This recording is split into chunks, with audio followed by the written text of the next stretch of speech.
Hi there, welcome back to Mysteries channel. Thank you for stopping by and checking out my video. I really appreciate it. Today, I'm going to talk about something I've talked about once before, and probably a couple of times before, but I'm going back to it because that's what I like to do. The timeline is off, people. This video is going to be about something completely different than it evolved into this. I mean, it's just what I do. It's what I do. Originally, I was going to go and look up stories that were the opposite of giants. I've done a few giant stories, and it's easy to do them because, man, if you go into ancient history, almost anywhere in the world, you will find lore of giants. They were huge men who were never portrayed as being kind or friendly in any way to humanity.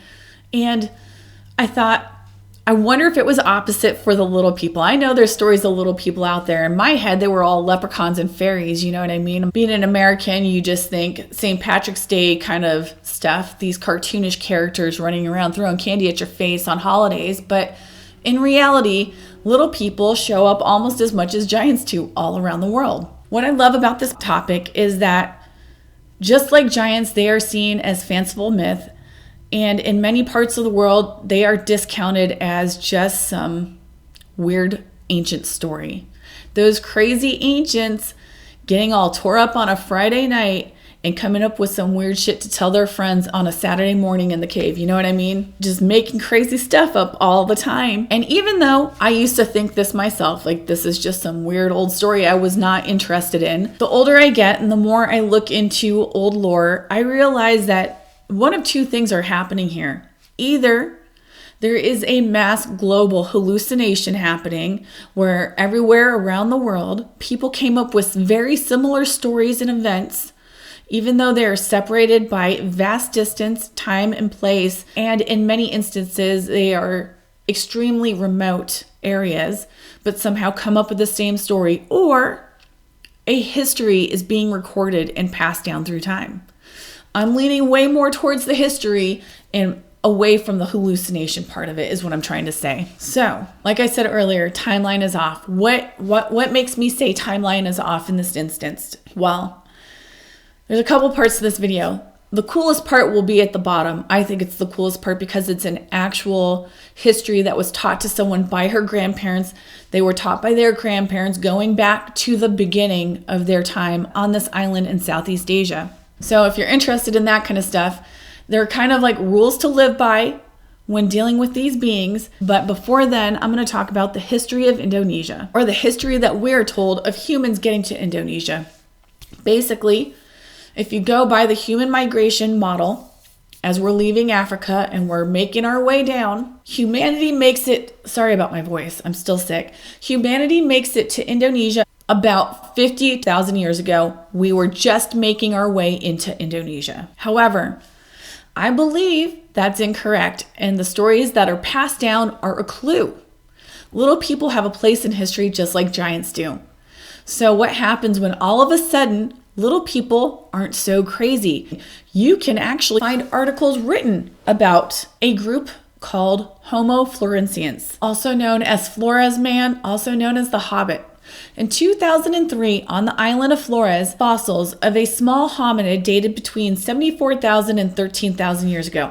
I know what you're doing right now. You're saying, see, look at that. This is within our timeline. Just wait. These fossils belong to Flores Man. They were discovered much to the surprise of the scientific community. Why? Because they don't pay any attention to the myths of old. That's just fanciful bullshit. This 3-foot-tall hominid is said to be a species of Homo erectus and reduced in size over thousands of years over a well-known process called island dwarfism. And although Flores Man was first dated to about 74 to 13,000 years ago, researchers went back in and re-examined sediment layers where all these fossils were found. I believe there were 11 of them to begin with. What they found was kind of astonishing. In fact, it's pretty damn shocking. This hominid was present on the islands of Indonesia 700,000 years ago to about 50 or 60,000 years ago. 50 or 60,000 years ago puts us out of the range of humans getting to Indonesia. In 2010, stone tools were discovered on Flores dating to about 1 million years ago, which is the oldest evidence anywhere in the world that early man had technology to make sea crossings. Something else extremely interesting to note is that the native people of the island have an oral tradition that speaks of Ibu Gogo, a small human-like creature from their mythology. Previously thought to reference a local monkey species, the discovery of Flores Man raises some interesting questions. In fact, natives say that Ibu Gogo was around up until about the point that the Portuguese arrived. However, this is highly suspect to researchers. What researchers will say is that Homo floresiensis may have been the original source for this mythological creature and that it may be a cultural memory, although it does have problems. What problems, you ask? Well, I'll tell you the problems it has. It's the timeline. These can't possibly be a cultural memory when we say people have only been here for 45,000 years, damn it. Proceed to discount native lore. I command you. Ignore it all. It's all BS. There is no way that the people from Indonesia have stories that speak of a little man that lived with them on this island when I am telling you that's impossible. Now, many people will say that the local people, the Indonesians, dug up as they were excavating to build their own stuff. They dug up these sites and found skeletal remains of this tribe of little people and then made up stories for it. The same way they discount the Native American tales about giants because, Native Americans couldn't tell the difference between a bear skull and a human skull. They will say that these people made it up after finding skeletal remains. But I was digging around online and I found a very interesting post on Reddit. So I'm going to read it to you and just tell me how freaking cool it is. Okay, the post goes like this. I am from Southeast Asia, a small island. Up until recently, the 1990s, it was undeveloped and people more or less lived near the water, with rare communities inland.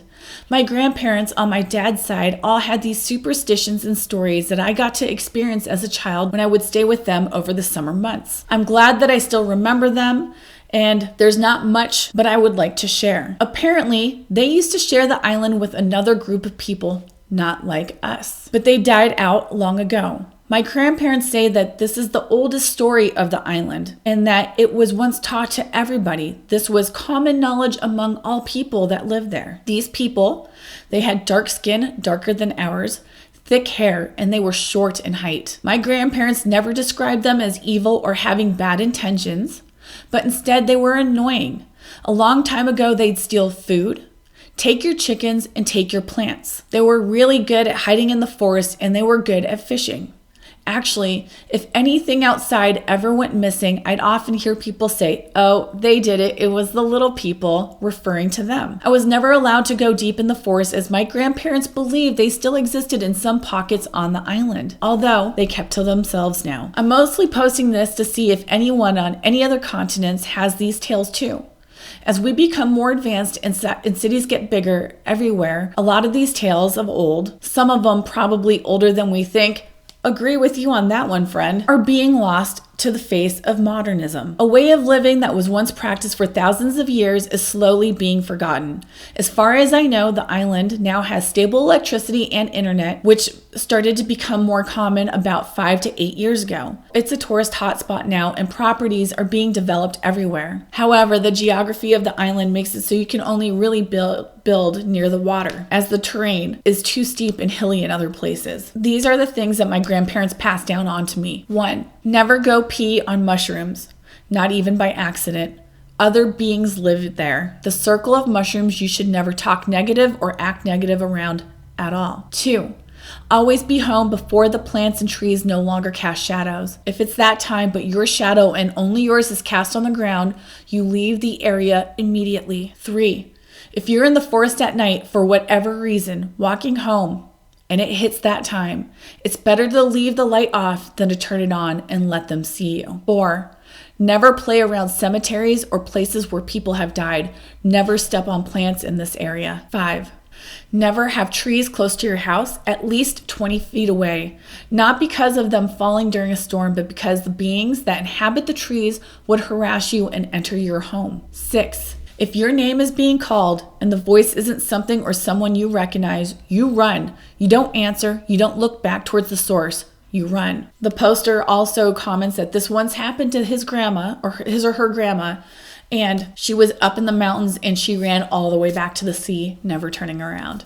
And that's what you're supposed to do. 7, always have clear markings between your property and the forest. They would have to help their grandma cut the jungle away every now and then, and also make sure that you have a well-maintained fence around your entire property. 8, if for whatever reason you're walking in the forest and everything goes quiet all of a sudden, you repeat, "I am allowed to walk here," out loud 5 times. 9, always walk on the paths made by people, not by other things. My grandparents never explained to what the other things were, but I think I knew. So that's super interesting. Are these old myths just crazy made up hallucinations that people all around the world just kind of made up by themselves throughout time and place?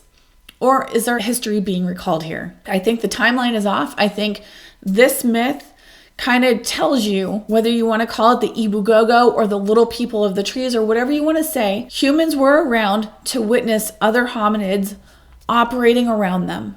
We probably didn't get along very well. We might have been fighting for stuff, but we remember them because we saw them, not because we dug them up, not because we made up a life to go around with a skeleton that we found. No, these guys existed with us. Anyway, thanks for watching. Have yourselves a very great day.